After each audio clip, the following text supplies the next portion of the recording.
Hello mga guys, dito tayo sa tinatawag nila na Britannia Group of Islands. Ito yung unang stop namin. So, kain muna kasi mahaba yung biyahe bago maligo. Yan, kumakain.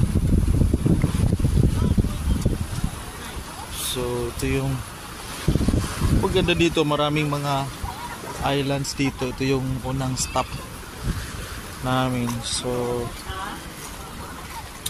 white sand naman dito, clear water.